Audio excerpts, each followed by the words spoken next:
Naranasan mo na ba yung ma-overdue ka sa isang loan app or hindi ka lang nakapagbayad on time sa kanilang loan application?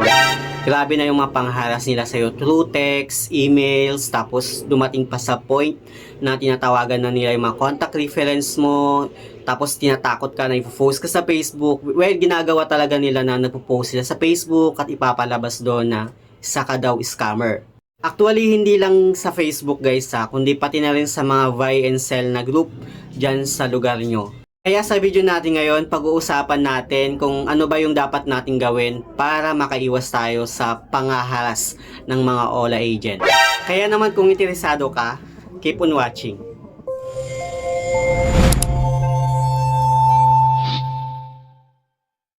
Hello guys, it's Jer Mariano and welcome back to my YouTube channel.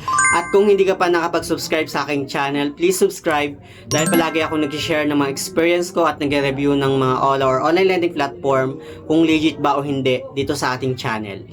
Anyway, kung gusto nyo pa ng knowledge about nga sa pangaharas ng mga Ola agent, may sasuggest kong panoorin nyo or bisitahin nyo yung channel ni Ate Red, ni Kuya Janitor, si Boss Rai, at si Team Marcos. Sila talaga guys no, sobrang galing nila mag-advise pagdating nga sa mga pangaharas ng mga Ola agent at kung paano tayo makaiwas sa mga pangaharas nila. Mag-share lang ako dito guys ng experience ko noong 2023, paano ko naiwasan yung mga pangaharas sa akin ng mga Ola agent na pwede nyo ring i-apply sa sarili nyo in case na nakakaranas kayo ng depression dahil nga sa pananakot at pambabanta sa inyo ng mga Ola agent. Year 2023 guys, naranasan ko din yung malubog sa utang dahil nga sa tapal-tapal system. And dahil doon pumasok yung mga pangharas at pambabanta sa akin ng mga Ola agent. Actually ilang beses na akong gumawa ng mga video about nga sa mga pangharas at pambabanta sa mga Ola agent at kung paano ko nalampasan yung ganong sistema. Lalagay ko lang dyan sa my description box or sa my comment section yung link if ever na gusto nyo siyang panoorin. So, nung kasagsagan guys no, ng pangaharas sa akin ng mga Ola agent, pananakot nila sa text to the point na tinatawagan nila mga contact reference ko and tinatakot ako na ipopost daw ako sa Facebook, sa mga buy and sell na group dito sa lugar namin and ipapalabas daw nila na isa daw akong scammer. So, nung time na yon sobrang lala ng depression ko, dumating sa point na hindi na ako kumakain ng maayos, hindi na ako nakakain ng maayos.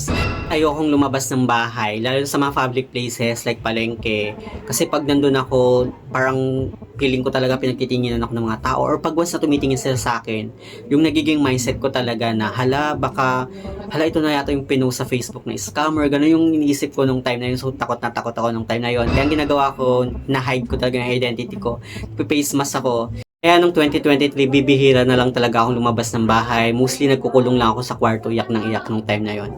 And dumating pa nga sa point na napapabayaan ko na yung personal hygiene ko na hindi na talaga ako naliligo. Ayoko na kasi parang sobrang depressed talaga ako nung time na yon. So ang tanong, paano nga ba ako nakaiwas at nakabangon sa mga pangaharas ng mga Ola agent? Una na dyan, sumali ako sa Facebook group ng mga Ola victims. So, ulitin ko lang guys sa Facebook group ng mga Ola victims. Hindi po group chat. Kasi may mag-comment dyan na pasali naman po ako sa group chat nyo. Hindi po. Facebook group ako sumali nung time na yon. And maraming mga Ola victims pala doon. And nagsishare sila ng mga experience nila katulad ng na-experience ko din na pangharas ng mga Ola agent. So dahil doon medyo lumalakas yung loob ko na hindi lang pala ako mag-isa ang hinaharas kundi marami pala sa amin or marami pala sa atin. And then after noon, nagbabasa rin ako ng mga posts ni Ma'am Kikay, isa sa mga Ola survivor. And sobrang galing niyang mag-advise guys. Tapos nanonood rin ako ng mga vlog ng mga ibang Ola vlogger. Isa sa mga natutunan ko dyan ay Deadma. Deadmahin mo lang yung mga text nila, mga tawag nila, mga email nila dahil lahat ng mga text nila ay hindi totoo. Test na apply ko nga yung Deadma nung time na yun. Yun nga lang, tinatawagan naman nila yung mga nasa contact list ko, yung contact number ng mama ko, contact number ng ate ko, contact number ng mga kakilala ko. Eh nung time nga na yun, tinatawagan na yung contact number ng ate ko and kinakausap ng ate ko. Tapos si ate ko, sinabihan niya ako ng ganito. In-explain ko na lang, nag-explain talaga ako, totoong in-explain ko kay ate ko kung ano yung nangyayari sa akin nung time na yun. Eh naiintindihan niya at sinabi ko talaga kung gaano sila ka-demonyo sa pangharas nila sa akin. Kahit overdue lang ako ng 1 day, ganun agad yung ginagawa nila sa akin. So nung time na yun, ang ginawa ni ate, bilinak niya na yung mga nasa tumatawag na ang number. Noong 2023, nasundan ng mga Ola agent yung Facebook ko. So doon pinagchat-chat nila ako, pinagmumura ako. And then ang nangyari, blinak ko sila, tapos nag-deactivate ako ng Facebook account ko. Dalawang Facebook account ko naka-deactivate ng halos isang buwan. Pero yung messenger ko doon gumagana siya. Kasi pwede namang i-deactivate yung Facebook, pero yung messenger gumagana. And that time, nung medyo naging okay na ako at wala na akong na-receive ng mga chat ng mga all agent, nag-deactivate ako ng Facebook, pero naka-lock profile ako. Pero hindi ko sure kung effective ba yung lock profile. Pero nung nag-lock profile ako at medyo okay na ako, wala naman akong na-receive ng mga text ng mga all agent. Tsaka guys hindi lang yon, nag-change name din ako sa Facebook para hindi na nila ako mahanap. Yung naging sandalan ko talaga nung time na yon is nagbabasa talaga ako ng mga posts ng mga OLA victims doon sa Facebook group, nagbabasa ako ng posts ni Ma'am Kikay, and nanonood ako ng mga vlog ng ibang mga OLA vlogger, even sa mga news na about nga sa OLA yung pinag-uusapan. Talagang tutok na tutok ako nung time na yon para lang males yung depression ko nga.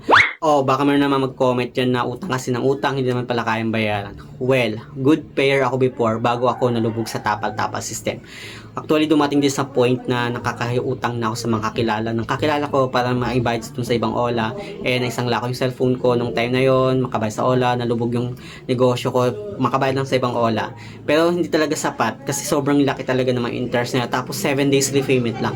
So dumating yung point na hindi ko na sila kayang bayaran. Nakiusap na ako sa ibang mga OLA or online lending apps na nautangan ko na ganitong din ako magbabayad at kung pwede, yung principal amount na lang yung bayaran ko. Pero hindi sila nakinig, hindi sila mahirap. Sobrang hirap na lang pakiusapan. Kaya yung nangyari, yun, hinaras nila ako. And talagang tinadtad nila ako ng pananakot. Which is pwede silang makasuhan sa paglabag sa data privacy mo. Actually, marami na akong ginawang content about dito. Ilalagay ko lang dyan sa my description box or sa my comment section yung link if ever na gusto nyo din silang panoorin. Kaya sa mga nakaranas dyan ng depression hanggang ngayon dahil nga sa pangharas ng mga OLA agent, pambabantaan lang sa text at tawag, ito lang talaga yung ma-advise ko sa inyo guys, no? Deadma is the key. Deadmahin nyo lang talaga yung mga text nila, tawag na huwag yung pansinin. Like yung mga tinetext nila na kakasuhan ka ng estapa, small claims, or pupuntahan ka sa barangay hall. Lahat yun guys, part lang ng pananakot nila para mapilitan ka na magbayad dun sa kanila. Minsan pa nga nagpapanggap yung mga OLA agent na isa daw silang pulis, barangay official, or abogado, yung mga ganyan. Kulang nga lang magpanggap silang alien para lang mapaniwala tayo. Anyway, kung talagang gusto nyo ng knowledge about nga sa mga ganito, lalo na sa mga kasong estapa, kasong small claims, panoorin nyo yung vlog ni Boss Rai, si Sir Johnny Tour, si Ate Red, at si Team Marcos. Ang gagaling na mga advice nila about doon.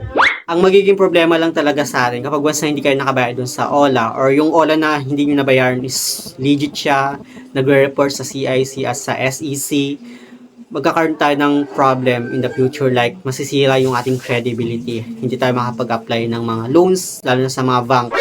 So yun yung magiging problem natin kapag once na hindi tayo nakabayad sa mga legit na utangan platform. So yun lang naman yung gusto kong i-share. Mukhang mahaba na rin itong video natin.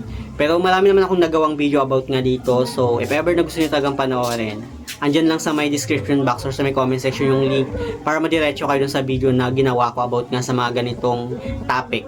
So yun naman guys, sa mga hindi pa pala nakapag-subscribe sa aking YouTube channel, please don't forget to like, share, subscribe, click the notification bell para lagi kang updated sa aking mga susunod na video. Thank you guys, thank you for watching, and see you on my next video. Bye!